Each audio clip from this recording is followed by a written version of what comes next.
Good afternoon. My name is Doug Olson.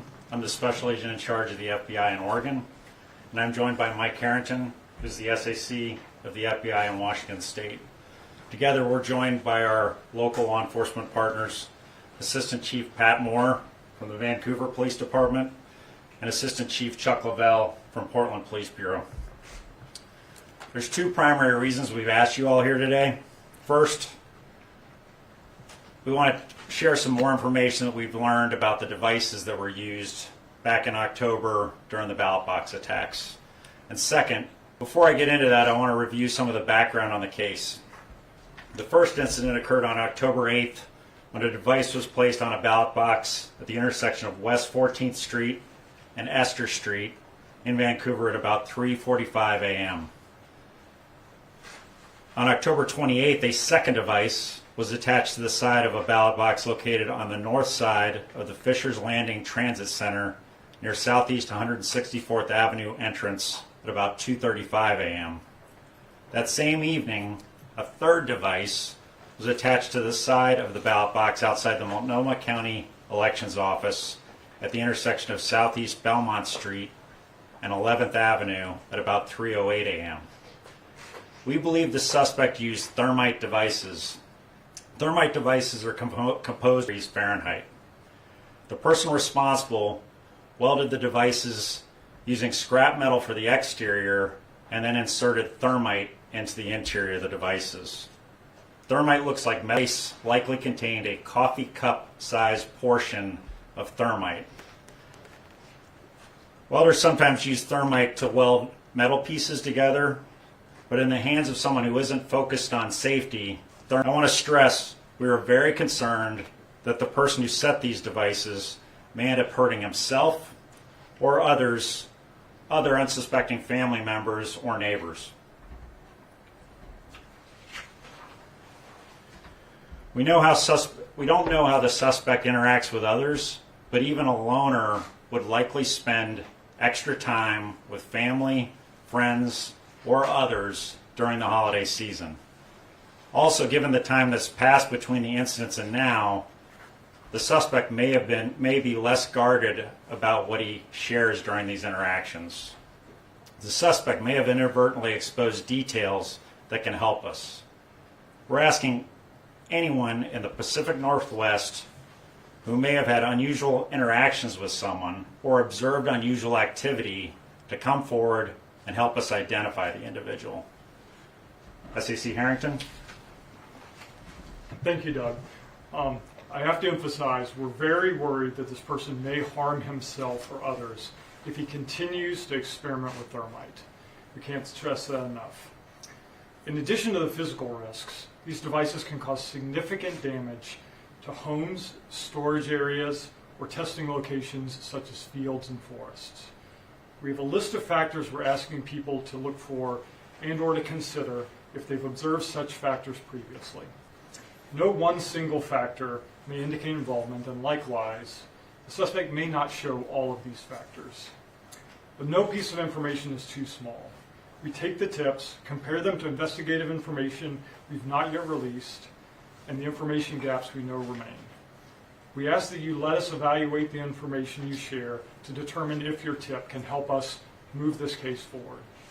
Here are the factors we want you to consider. Changes in a person's emotional state, particularly as related to the case or the recent election.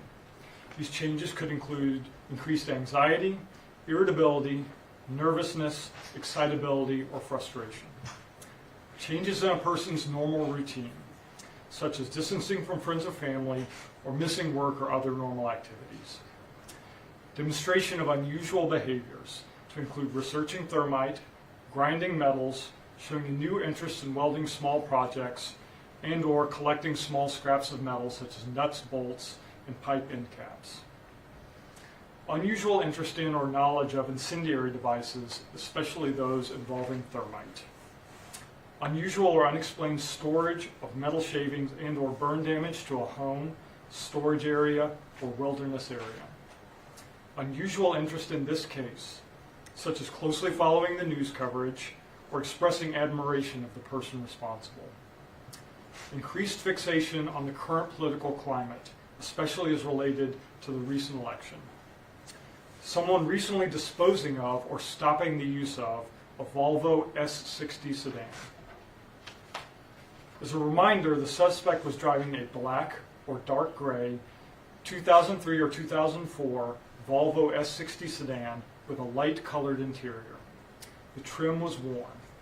The car has a sunroof and dark aftermarket rims, and it's missing the Volvo logo normally affixed to the front grille. It's possible the suspect has done work to paint the car to change its color, repair the worn trim, or replace the aftermarket rims. The suspect may also have sold or tried to sell the car or disposed of it through other means. We believe the suspect is a man, but we're open to the slight possibility that the suspect is either a woman and/or they have an accomplice, which could be either male or female. Now, the FBI is offering a reward of up to $25,000 for information leading to the identification, arrest, and conviction of the person responsible. We ask anyone with information to contact us by calling 1-800-CALL-FBI or reporting online at tips.fbi.gov. In addition, we want to remind you that Crime Stoppers of Oregon has offered a reward of up to $2,500 in this case. This case is a top priority for both of our field offices and our law enforcement partners. Election security is one of the FBI's highest national security priorities, and Americans have a right to expect free and fair elections. Finally, we want to again acknowledge our partners for their assistance, particularly the Vancouver Police Department and the Portland Police Bureau. So, those conclude our remarks. I believe we are opening up for questions. Did you receive many tips initially after the reward was issued in November, I believe? I believe we did receive a good number of tips, and we've been looking into those and integrating them into our investigative process, but it does remain an ongoing investigation. Why do you believe the suspect might have an accomplice? Any details on that? Yeah, I think we're just leaving all options open. I don't think we have anything that substantively shows that the individual has an accomplice, but we also don't want to limit that option going forward in the investigation. Are tips still coming in? They are, but we've gone through the holiday season. We did, if you guys remember, we did a press release in the end of in November before the holidays, and we thought it was appropriate to do another one now to see if anybody has witnessed any new information that they may want to report, and then also let people know that even if it's like a small detail, it may be useful. Do we believe the suspect is still in the area? I don't Or do we even know that? know that we know that. For someone that carried out acts like these for the election, with the inauguration coming up, any concern that someone like this might act out again in advance of that? Yeah, I mean, it is a possibility. In fact, we're very worried about threats of all different natures against the inauguration and other significant events like that. We don't have any indication that this particular subject might do that, but one of the things that we continue to investigate is what the actual motive was behind this. And until we gain greater clarity on that, it's a little difficult to predict what else the suspect may be interested in doing. Was the thermite discovered later after lab tests were done, or was that discovered right away? I think. What do you want to take? I think there were indications that were thermite, but we hadn't confirmed it at the time, so we have at this point. We wanted to make sure we shared that with everyone. I think thermite is pretty easily made. It's a compound where you need heat, and then you need iron oxide, and then you need metal shavings. So that's no secret. That was actually the question.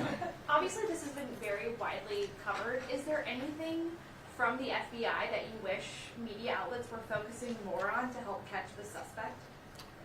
We appreciate you all being here today so that we can share this information. Like, there's additional information that we're sharing, and I think when people see like the level of the information, then maybe they may have noticed something that they didn't think was important before, but now they may want to share with us. And we expect, based on the engagement with you today, that we will receive help from the public, and that's what we're looking for. Obviously, there is no law. Oh, Oh, sorry. yeah, sorry, I just want to add one thing on that. Like, I would ask you again to kind of focus on some of the key facts about this. That would be very helpful to us. Again, those behavioral changes that I ran through, the details about the car, and then of course, information about people who may be, working with or looking into thermite and welding. Obviously, there's no upcoming election that we need to be concerned about, but moving forward, if you're not able to catch the suspect, do either FBI offices intend to bolster security?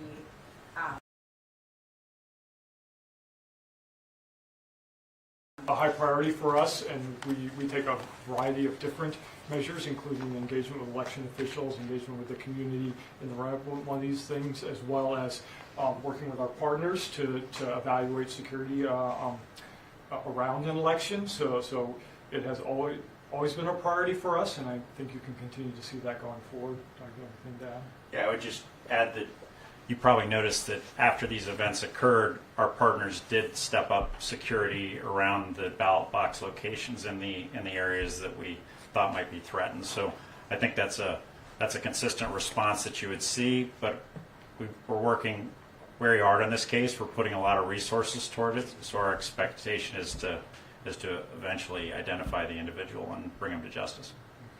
What charges could they be facing? There's a number of charges on both the federal and local side that could be applied to this. Have you seen the use of thermite and other type of alleged arson attacks? Right now, this particular incident, we haven't connected it to any other cases that we're working. Were you able to obtain any other surveillance video close to those ballot boxes and review that footage? We can't comment on all the video we have, but what I can tell you is like the best video that we have in terms of the images of the perpetrator have been pushed out through you guys. Any last questions? All right, thank you very much. Thank you so much for being here today.